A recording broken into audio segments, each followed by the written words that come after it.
Yeah, you'll want to swing that mic in a little bit. And then we're good to go. Where does Scroll do their podcast out of? Kaysville. That's All the right, way dude. up Yes, Kaysville, because they live. Oh, yeah. Well, their work is, I think their office is. Yeah, you came up in conversation yesterday with Dan. No, it was Dan. good. I only ever have good things to say about you. About Dan. What Dan? Dan. Friggin' Dan. What were you saying to me, Dan? Probably have pizza in my teeth. Whatever. It is what it is now. Yeah. All right. Okay. You got it? Even though you didn't eat pizza with us. Yeah. I know. Well, I mean, the lips. That's I fair. tried to I was in the car, looking in the rearview mirror. That's how Dalton drives Which too. is why you should have just told me that you had to go out to eat. So then I wouldn't have rushed to get my dog out. I know, but pee again. Here's why here's what I did ask. You asked, I said, "Are you going to be like 30 minutes or sooner?" And you were like, "Sooner." And I was like, "Oh, because I was going to go get food." No, you didn't say that. Sure did. You said, "Is it like 30 minutes or?" And if I'm running late to something, I'm not gonna say, "Yeah, you know what? 30 minutes would be nice.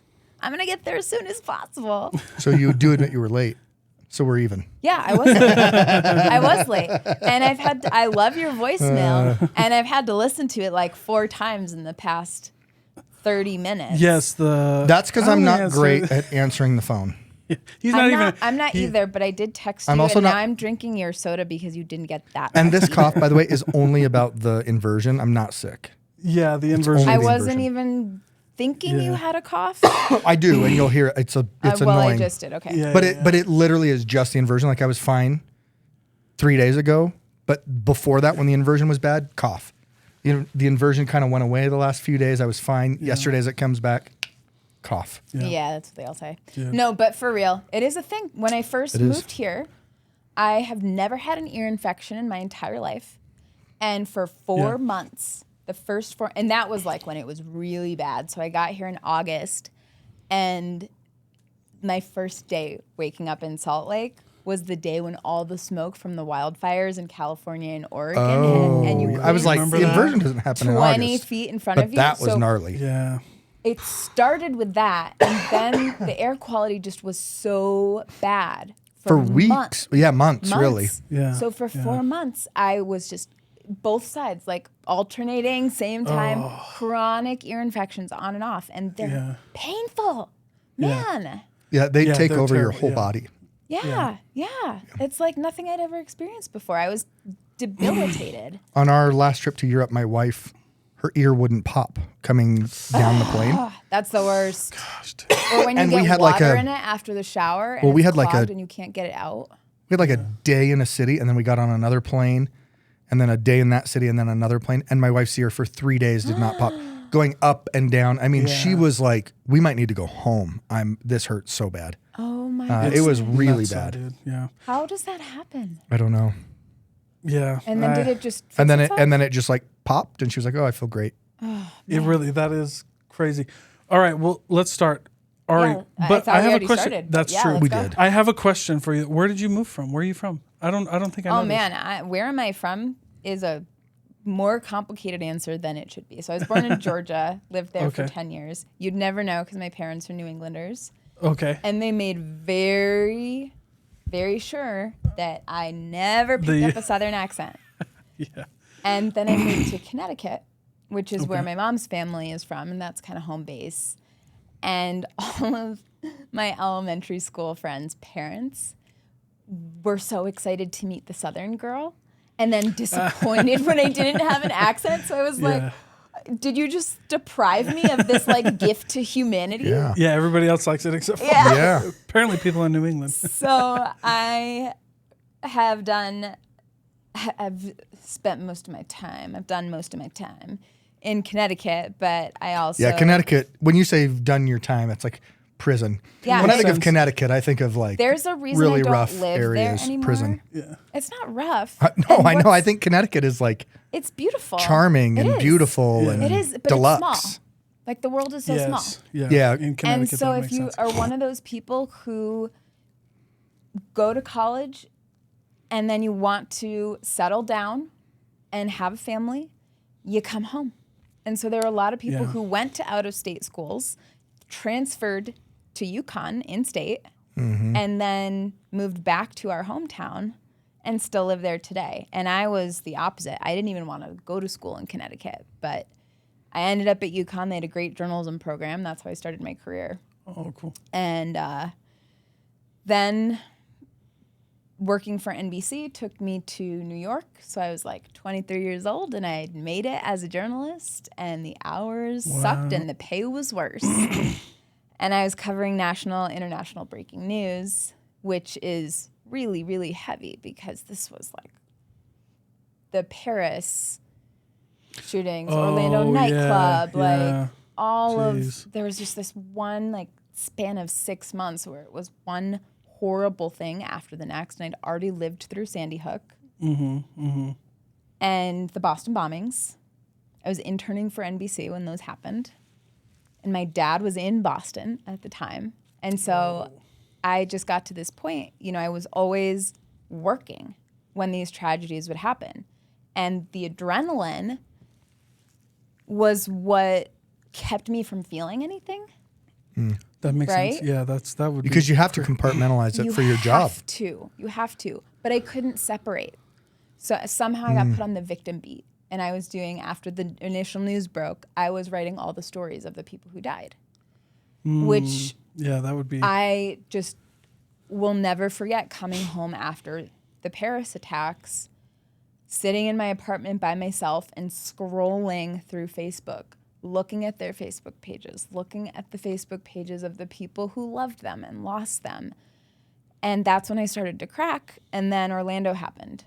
That was the first one. I was in Boston for the weekend at the time. And I woke up to a text message at 7 a.m. saying, "Can you come in?" And I was like, no, I'm 5 hours from being able to, 3.5 hour drive. And then I got to get on the train and then I got to walk. Like, I can't. And so it was the first time that I watched it play out. Instead of being part of the coverage, I watched the coverage. And the emotions poured through. Everything hit. And that's when I knew. I was like, nope, done. Cannot do this anymore. So I quit. Holy cow. Well, good for you for recognizing it. And it's hard. Even if you recognize it, it's still hard to take action. Yeah. Yes. That's a big, big step. You've gone to school. You're in the mecca of this space. Yeah. Yeah. Especially when it's, everybody's looking at me saying, wow, like, how cool is that? You get to work at, Rockefeller Center. Yeah. And I didn't have a plan. I just quit. I was like, it's going to work out. I know this is not for me. I never felt at home in New York. I'm glad that I had that experience, both from a professional standpoint and just experiencing living in New York. I'm not really a city person, but there was something so expansive about being able to do anything, get anywhere, never have to eat at the same restaurant twice. Like, it was like an entire universe just in the palm of your hand. And I think early 20s is a great time to do that because you're in your exploration stage. Yeah. Right? And I knew it wasn't going to be forever, but it was I was only there for about a year. And then I ended up moving to Boston without a plan. That was the city that, if you'd asked me, what city in New England do you want to live in? That would have been, or the Boston. Northeast. That would have been the one that I picked. So I moved to Boston, and life has a way of working itself out. A college friend who I had helped land her first internship found out I was moving. She was working for Shark Ninja at the time. Shark Vacuum, Ninja Blender. Yeah. And she said, "Hey, I hear you're coming up to Boston and, maybe thinking about marketing. You should meet our marketing director because we have an opening and I think you'll really love her." And it just, funny enough, I spoke with her this morning. It all comes full circle, doesn't it? Yep. Yeah, so that's that was crazy. my foray into marketing. We did, in fact, hit it off. And I spent the first few years of my marketing career doing digital experience at Shark Ninja. I didn't know that. Wow, That's cool. that's freaking cool. How did you get to Utah? kind of by accident.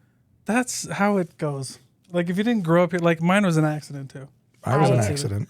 Like, literally, I was an Like accident. you were the accident? Yeah.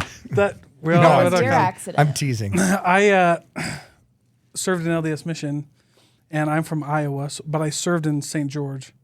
And so when I went back, I've always been like a salesperson, and that doesn't really exist in the Midwest for the most part. So I was like, well, I'll just go back to Utah. Like and what kind of sales?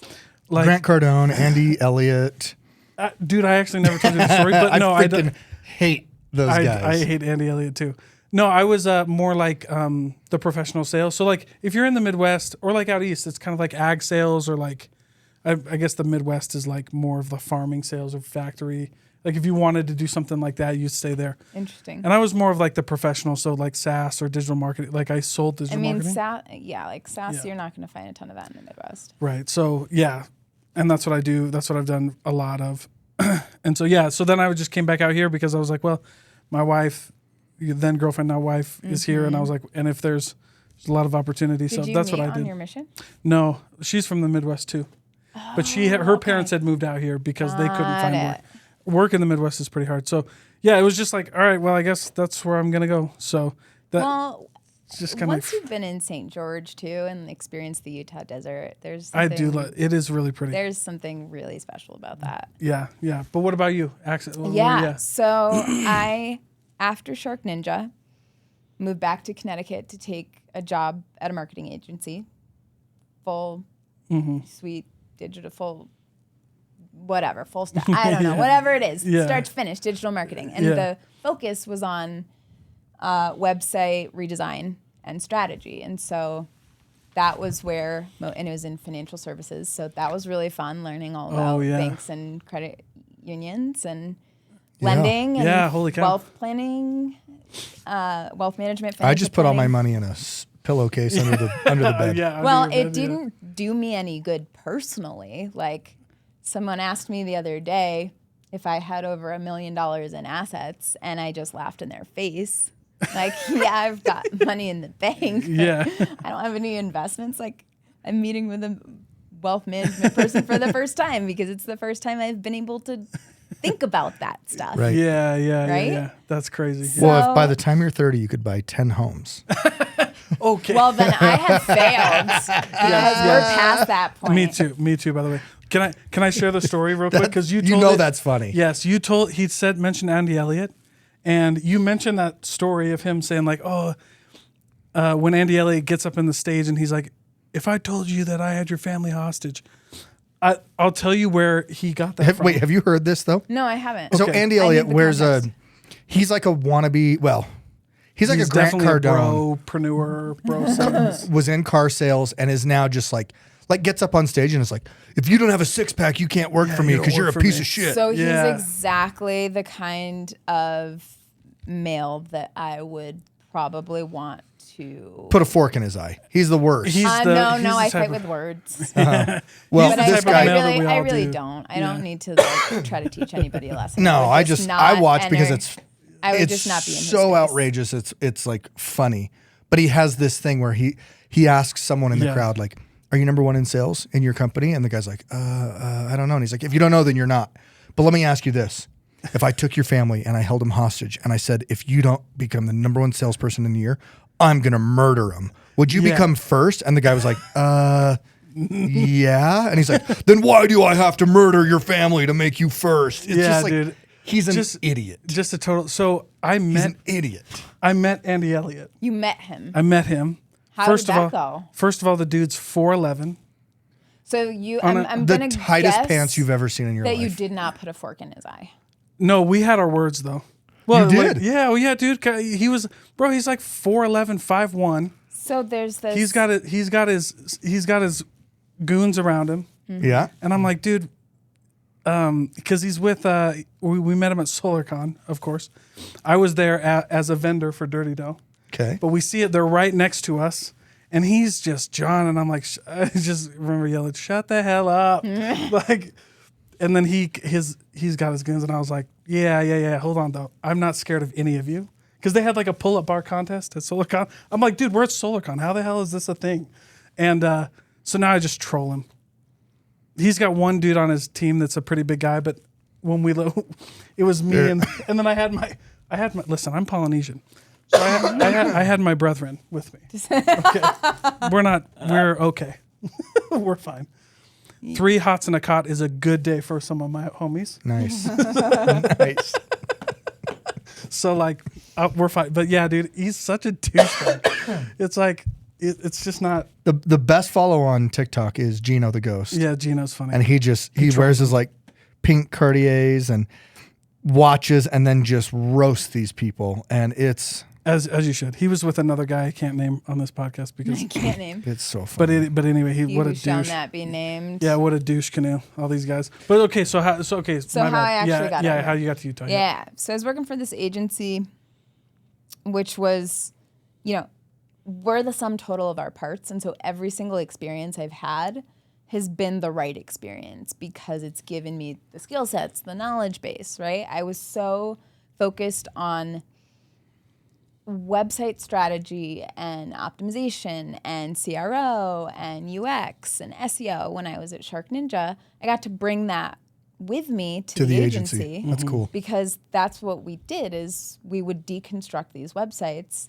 and then rebuild them from the ground up. So I had a 3,000 page website that I had to page by page, like identify this can go, this needs to be added, archive this one, reorganize, and it was the most No one fun. ever needs 3,000 pages. Yeah, No, that's no. crazy. No, Good night. we didn't build 3,000 pages. Of course not. Of course not. But it was just a bear.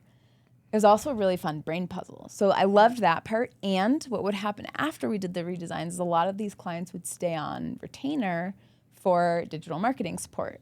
So that was my first experience doing, I got all the certifications, Google Skill Shop, whatever, right? So that was my first experience with paid ads.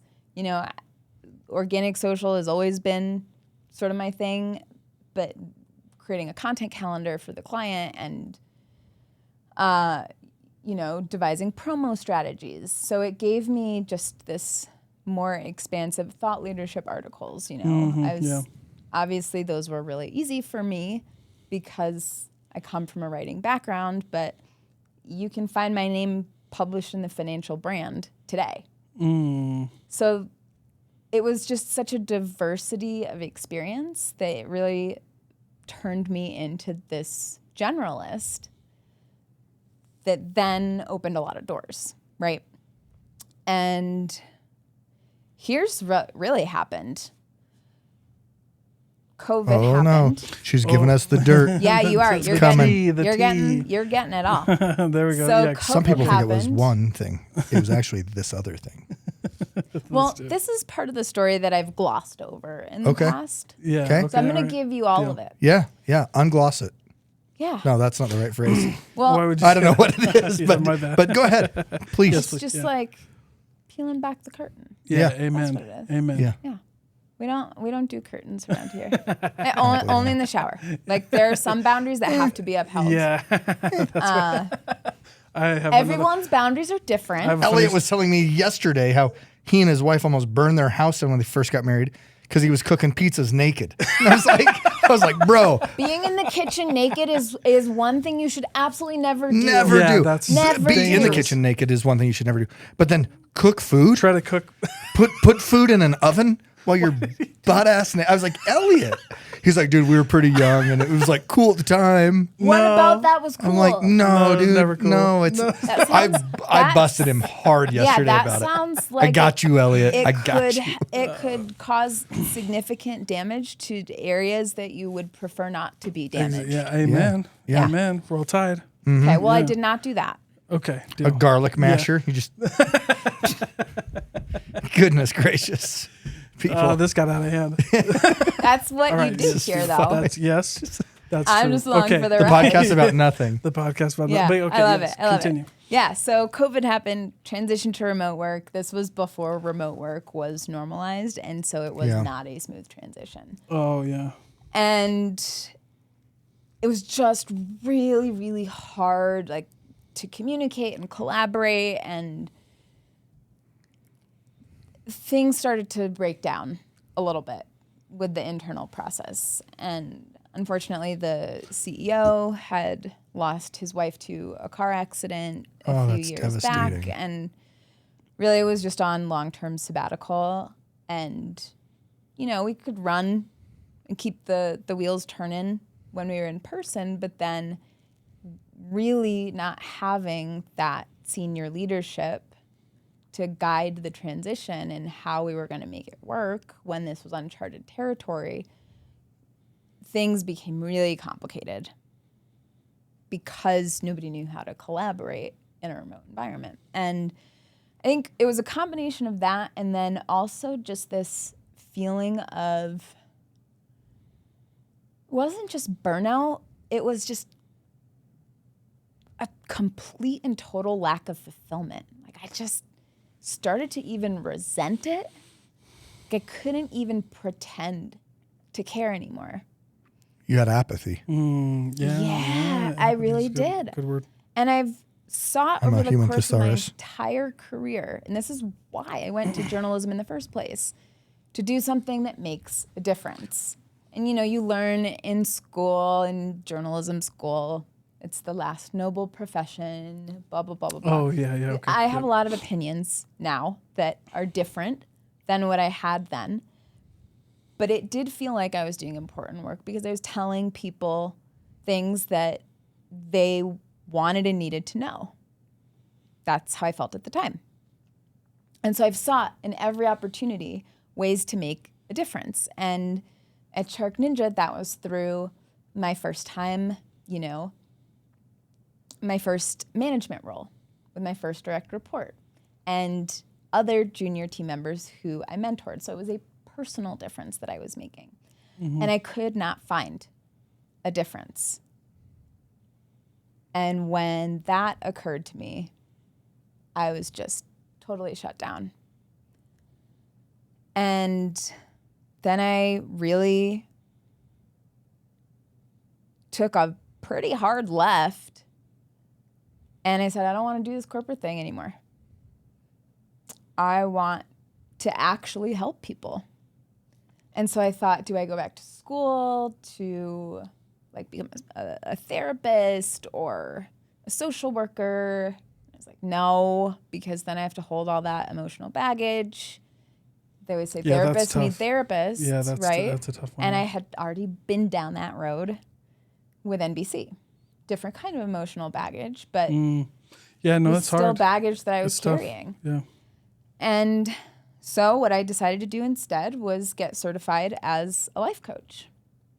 And my plan was to build a business around coaching and healing and helping and, you know, create women's communities. And so I led a women's community in college, which was amazing and powerful. And so I was leading, you know, a women's circle, just bringing strangers together online.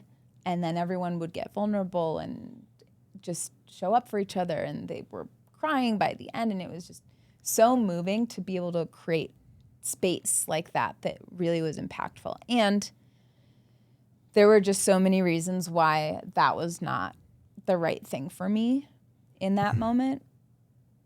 I was terrified to run my own business. I hated all of the logistics that went into it.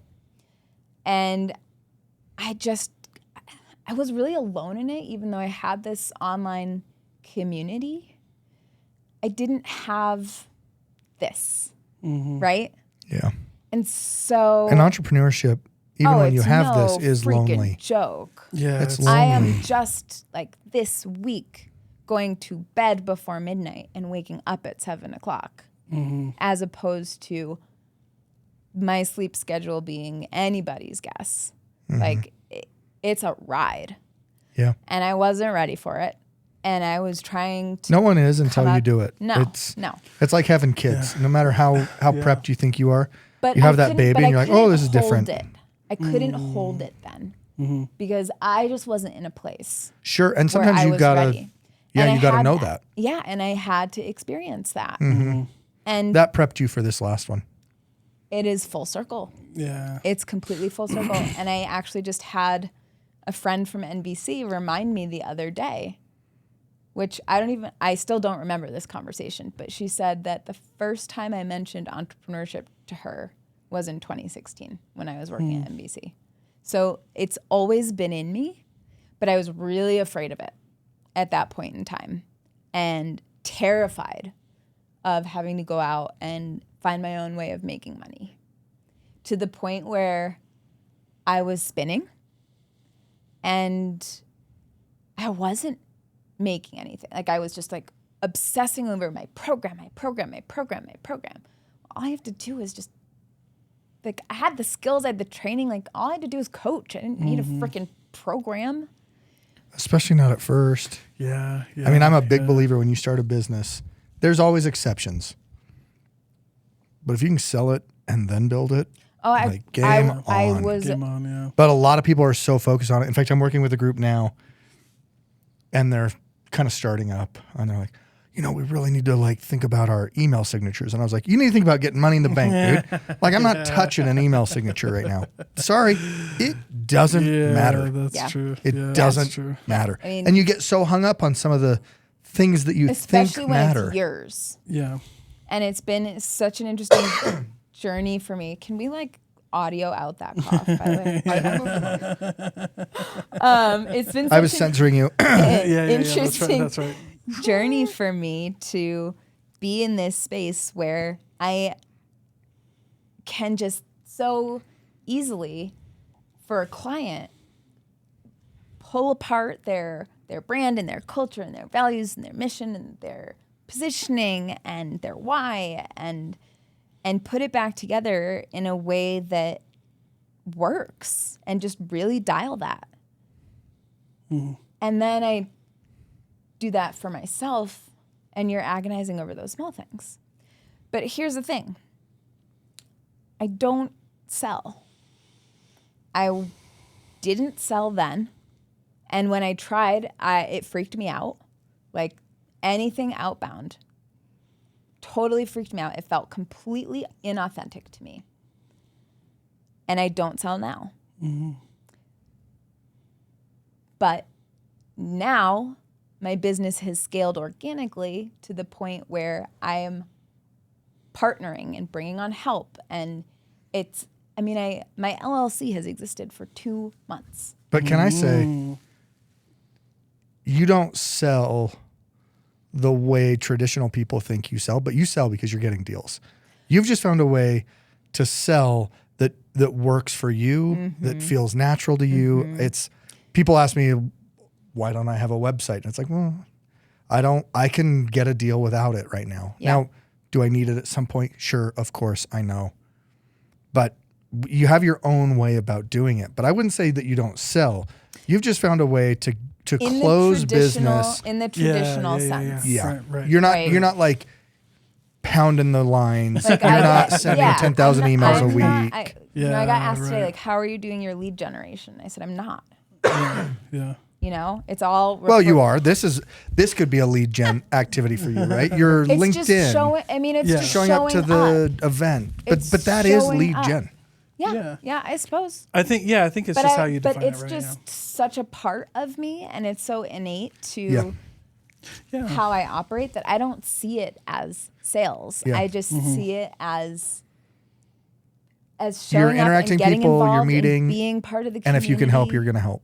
Yeah. Well, and I think that's why people come to you. That's why certain people can build a business organically, is because it's trust and authenticity. Always. And it's credibility. And always. I'm a big believer that, like, if I can get someone to say to me, well, we should sign grounded, and I never have to bring it up, it's like, yes, that's a win. Yeah. Like, I don't ever want to have to be that one that tries to hard close.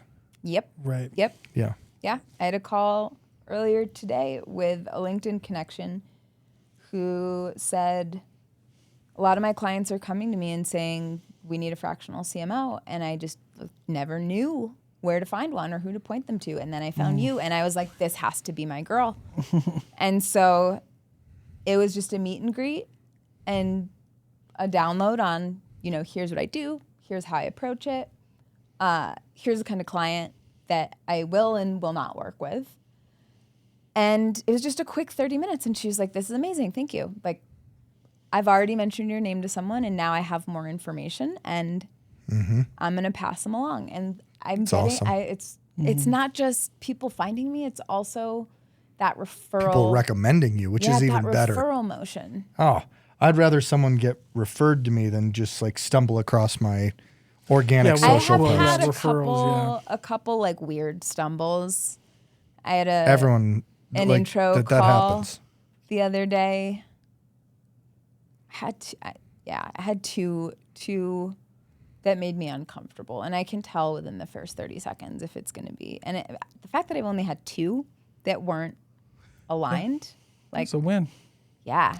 Yeah, but they just didn't know what they wanted, and I think they were kind of like sweeping for fractional CMOs, and then having conversations. And then as I was asking clarifying questions around where there were gaps and what they were looking for and what level of support, like they've already got somebody in there doing some level of marketing work for them. Right.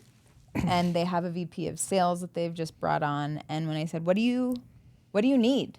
They said, we don't really know. I was like, okay, well, why don't you maybe take some time to figure that out? Yeah, because you never want to like, it's a fine line between like asking someone, helping someone become problem aware, and then like manufacturing problems so you can get a deal, right? Like in a call, it's totally. It's kind of it's funky. It has to be because I've done both, and you can tell. Yeah, it's bad. Like I naively did both. They told me, they said we need someone for like email writing, for organic social media, blah blah blah blah blah. Yeah. I had done my homework. I looked at their website, looked at their brand. Mm-hmm. They told me about their expansion plans. I knew what they needed. I wanted them to tell me what they saw they needed. And I also knew that they were probably not interested in hearing my thoughts on what they needed. Because you can read people really easily, right? And maybe not everybody, but that's like I feel people's energy. Like it's an energy thing. Like, and that's why the authenticity and the trust is at the core of what I do. Is I'm just showing up, being myself, and I'm not for everyone. Nobody's for everyone. Yeah, and don't try to be. Yeah, you shouldn't. Yeah, amen. Yeah. And those who come into my space come in my space because they already kind of know who I am, even if we've never met. You know, people will come up and introduce themselves at networking events and say, "Hey, I've been following you on LinkedIn, and I love your message and what you talk about." And that's so cool to just make connections like organically like that. So I would never try to force a square peg into a round hole, which is part of what got me into this fractional world, this world of consulting and working for myself, because I'm in a little bit of a transitional phase right now where, I'm a very staunch advocate for brand and culture being one and the same and defined at the same time. Up front. Because your culture, you have to know who you are and how you want to portray yourself and what you want to give to the world, bring into the world, and why. Like, what is your why? You have to know that before you can get out there and try to sell other people on it. If you haven't sold yourself on it and you're not clear on exactly what you're all about. And that's your brand. And so often you see brand viewed as the, packaged look, feel, messaging, positioning that marketing uses to communicate to customers and prospects, clients. And you see culture as something the executive team, HR puts together, and then maybe it's, in your employee handbook. And what that does is it creates a culture that often is lip service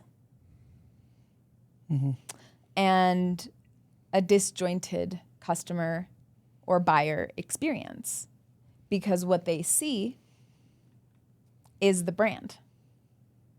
And then they go through, they make the purchase, and they end up with an account exec or customer support who doesn't know the culture because it's not being lived and embodied at the organization, doesn't know the brand because that's something marketing made up. So now more than ever, it's sort of just convenient timing that I decided to go out on my own and just do it my way, and have sort of been a case study for what authenticity can do, because that's like the new thing in 2024. And I posted this morning on LinkedIn about how I hate the term personality-led marketing. Like, why do we need to make up like jargony phrases for everything, funny, right? I was telling Dalton, I love a good word salad. Oh, man. I love it when you just demand gen is weird too. It's like demand gen, lead capture. Don't confuse those two. And growth marketing is actually just marketing. Like it's all of marketing. That's really what it is. So yeah, that's fair. So I mean, this whole idea of personality-led marketing, what it really boils down to is that everybody, regardless of your business model or your industry, your target audience, is looking for something real. They want to feel, they want to connect, they want to trust, they want to know you. Yeah. Well, I went to the consumer summit. You guys know Brandless? Yeah. Yeah. So I hope they have it again, but Brandless just went through a big exec change, so I don't know if it will. But the first year is when they really pointed out that consumers now want to do business with brands they share values with. Yeah. Right. So majority.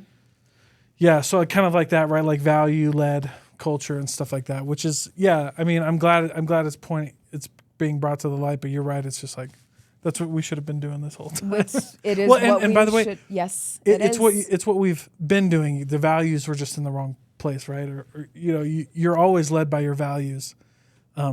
If you have good ones. And whose values are leading, right? Yeah. And are they aligned?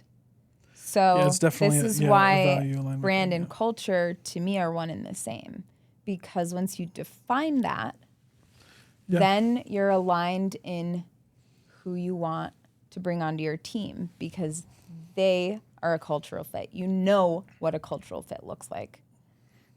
And they're a brand evangelist by default, because your brand and your culture are the same.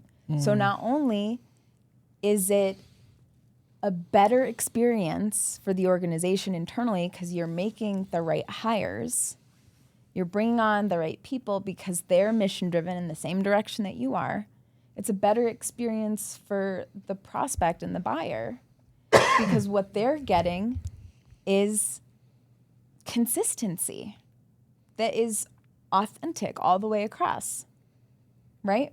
I've said it for years. That's what everyone is craving right now. And I made a bold comment on LinkedIn that said, and I said, product-led marketing, like product-led growth is dead. Yeah. And maybe it's not dead. It's not the way right now. It's not the way anymore. Yeah. It probably has place. And I also saw this graphic, and the reason I said that is because I've been ruminating on this. I saw this graphic around like the hierarchy of marketing and what should be prioritized and like what is your, it was like almost a pyramid, but in a box shape. And so square. Yeah, but I'm just trying to visualize.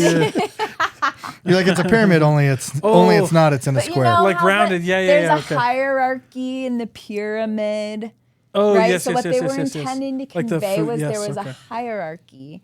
Okay. And as you went inside of this square with rounded edges, you got to the bottom of the pyramid. That's why I made that analogy. Got it. Right? Okay. Now I'm tracking. Like, Amen. Probably not delivered with the clarity that I intended the first time. No, I said I got I'm it. glad we straightened that out. Yeah. Anyway, Good.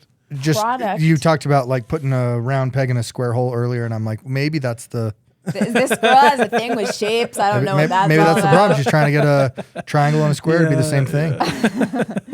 No, you're We're good. all No about worries. breaking convention over here, aren't we? My favorite shape is a Amen. rhombus. I don't give an F what anyone says. Rhombuses are gangster. So funny. Rhombus. What the? Are multiple rhombus rhombi? Rhombi. I have But- theories. Go ahead. I think it is. Yeah, I think it's yeah. rhombi. You're right. Yeah. Okay, go ahead. Amen. Anyway, You're a triangle and a now square that we've established that. with Yeah. tears, With tears. Did you say with tears? not crying tears. Oh. Step up Like- tears I thought because it you're was talking a about sad levels. Square. Well, it was a sad square Yeah. because at the very center it had product as like the foundation. Oh, like what they were building around. Yeah. Okay. As the foundation of your marketing strategy is your product. And then it was who's your customer, and then what's your brand, and then stemming out of that. And to Yeah, me, that that makes sense. feels so backwards because you could have a killer idea for a product. You could make it like cutting edge, shiny, new, novel, unique. If you don't have a market for it, you might as well just save the energy on making the product. Yeah. Right? So product market fit is like you got to figure out your audience so that you can sell them the right thing and figure out how to Yeah. match those. And the undercurrent behind all of that and how you figure out who you're trying to sell what to is by figuring out who you are and what you want to bring into the world. I've said it forever. Who you work with is way more important than where you work or what you're selling or what you're doing. Who you work with is the most important thing. Mm-hmm. Yeah, Period. it's got to be. Yep. Yeah, it's got to And be. that's not just from Especially a these days, professional point of view. That's even a personal growth, fulfillment. Yeah, it is. It's all It about is. who. It's who's in your space. Who are you giving your time to? Because Yeah. time is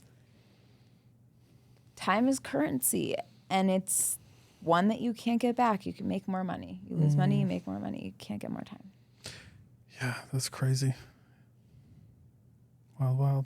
So that's why I'm here. Just doing what I do and showing up.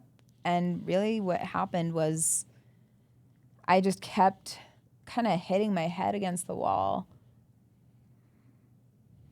I love Gallup Strengths Finder or, personality assessments. Mm-hmm. Yeah, the Gallup Did we Strengths, yeah. talk about human design? Okay. This kind of gets back to the sales thing. Human design is a little bit more like the metaphysical space, but it just tells you about you. Mm-hmm. And I had mine done, and one of the really interesting takeaways from reading my human design and the explanation behind it was that I am somebody who, like, my identity is like your identity. My identity center is filled, which means that it's predetermined, like it's set. There is no question about my identity, and that's why I think over the course of my career I've just been searching because I know who I am, and it's been like trying to find the magic slipper. Right? Yeah. And I wait for the invitation. So that's why outbound feels misaligned to me, because I want to be invited. I need just in my DNA to be invited in. And those invitations come in all different forms. But that was so interesting to hear it framed that way. Yeah, it's insightful for sure. Yeah. Yeah. And Helps so- you accept, helps you figure out where to lean in, where and to what where to not like to force. And so yeah, the whole exactly. And so the Yeah. whole journey that I've been on over the past few months has been about I've learned, one, a lot's come full circle from 3 years ago. Yeah. And two, I've learned a lot of Sorry, really big big guy. life lessons that have just been kind of like pounding on the door for a long time, and am still in the process of learning some. Boundaries is one that I'm still working on, like setting boundaries, work and life. I'm still working on that one. That's a hard one. It is a very hard one, and it's even harder to set when you're trying to build a business and work in the business and like dial in who you are and where you really want to be and what space you want to be playing in, because you learn a lot about yourself as you go. Yeah. Yeah. And so the initial vision and idea evolves the more that you sort of test and learn. Yeah. And so all of this has just kind of transpired because the one thing I did learn was to just stop trying to engineer my life. I've had this thing with control Love it. Yeah. Love that. forever. And that has been my feeling of safety, was feeling in control. And that's why it didn't work the last time I tried to start a business, because I felt out of control. Mm-hmm. I didn't know when my next paycheck was coming. I didn't know when I was going to make my next sale. The thought of making 5 figures the thought of making 5 figures in a month, I didn't feel worthy or deserving of that. So guess what? Couldn't hold it. Mm-hmm. And I just got to this point where I was looking at the patterns of just seeking. And it's not even square peg round hole. It's like, It's triangle and a square. there have been so many almost perfect fits. Mm-hmm. But not one that really was it for me. Mm-hmm. And And do you feel like it is now that you're doing your own? I don't think I am right now where I am going to be. Certainly not. Yeah. Certainly. That's expected, right? Yeah. And I feel this sense of just kind of relief. Mm-hmm. Like, I took the mask off. I had this sort of crystallizing moment on Thanksgiving where I did some like really deep soul surgery. Like, we stayed home, we didn't like cook a dinner. Yeah. Holidays are gonna be whatever we want them to be because we get to make that choice. And so I just did a lot of reflection and had some epiphanies. And that was when, I think the first piece, the first shift happened from day 1 to day 2 of Silicon Slopes. Day 1, I showed up and I'd already, signed the contract agreement with this fractional CMO agency. Just hadn't brought in a client that was the right fit for me yet. And so it was like, do I trust that this is really going to be a thing that works? And so I showed up and I presented myself as, I'm really good at these things and looking for my next, right? Like, how are people going to respond to that? Oh, okay. Yeah. You go figure that out and then come back and talk to me. Yeah. Right. And It's of like, course, I didn't have a business card because I didn't know what I was going to do, really. Yeah, that's tough. And it came up in conversation with somebody at the very end of the night that, it was like starting a path down this fractional CMO road. And they said, well, I don't see that on your LinkedIn. And it hit me. I was like, I am not owning this. I am not claiming this. Yeah. I'm not claiming anything right now. I'm just this like lost little puppy saying, hi, I'm good at marketing. Right? Mm-hmm. Yeah. So on the spot, I put it on my profile. That night, I created a digital business card that people could scan. And the next day I came in dressed like this. And I have dressed like this ever since.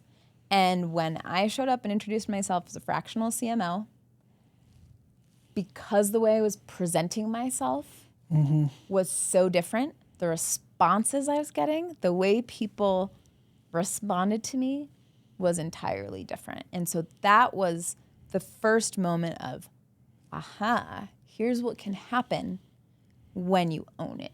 When you step up, you claim it, and you just step into your own power and take authority. Yeah. Right? Yeah. No, I didn't have a client yet, but yes, I am a fractional. Like, I'm on this roster as a fractional CMO, and this is what I'm becoming. Right. So yes, this is what I'm doing. When I decided that I was going to do an agency and I would talk to prospects, I used the word we. Right. We, the team, at Grounded, we believe. We, and I'm over there like sitting on this KSL desk I bought for $25 and in Craig's crappy little office he was letting me share with him and Matt, by myself, like, yep, the team, and you just like, I made it happen. Yeah. But you got to start presenting yourself that way. I love that. Yep. Yeah, and 100%. that was so catalytic for me because it was like I was giving myself permission instead of asking for it. Right. And I don't ask for permission anymore. I just show up as who I am. They can choose to accept it or not, but you've already decided for yourself. Yeah, which I think that's cool. It's that confidence level, right? It's like once you because one of my favorite lines is competence breeds confidence, which is like, so when you know, then you can show up, and then people will get it, right? And so I love that. But yeah, I'm sorry I got to cut this short on my end because I got to go. You got to go pick up kids. Yeah, but I do. But Ari, it was great. Every time you're on a podcast, Always it's a pleasure. amazing. Yeah. Always a pleasure. Thank you so much. I just got to say, I hope this podcast is way better than the one you're on with Scroll. Damn. Shane. Oh, we're spitting bullets. You know what? Shane, I got a few more. Shane, I'm growing my hair out to try to compete with you, I got son. a few more lined Coming up. at you. Few more lined up in the near future. So Dude, I let's don't go. know. Maybe someone's gonna say, I hope this podcast was better than Lunchbreak. Not possible. Because we're confident. Yeah. But I do Thanks, just Ari. one Yeah. final thought Yeah, because go you're ahead. talking about confidence and competence. Yeah. I want to clarify that authenticity and confidence does not mean that you are going to feel on top of the world all the time. Yeah. I have days where I don't want to get out of bed. I have days where I feel imposter syndrome. I have days where I just question everything. Of course. And that is human. That is so human. So yes, you can hold it all. You can be all of those things at once. You can doubt yourself and you can know yourself. You can trust in your ability to do something and you can wonder if you're going to be able to pull it off at the same time. Like, life is shades of gray. So what I don't want people to get 50. from this... Shades of gray. Good one. But yeah. I know, real neither funny. read I'm that nor solid. saw the movie, by the way.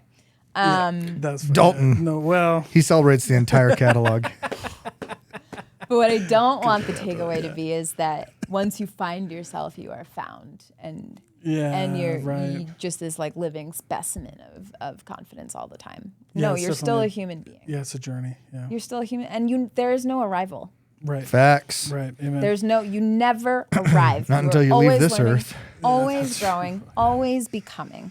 Yeah. And that's what this life is all about, is just becoming you. Enjoying the journey. Yeah. Yeah. Amen. So Thank- on that note, Ari Mason. I'll let you go. Ladies and gentlemen. Boom.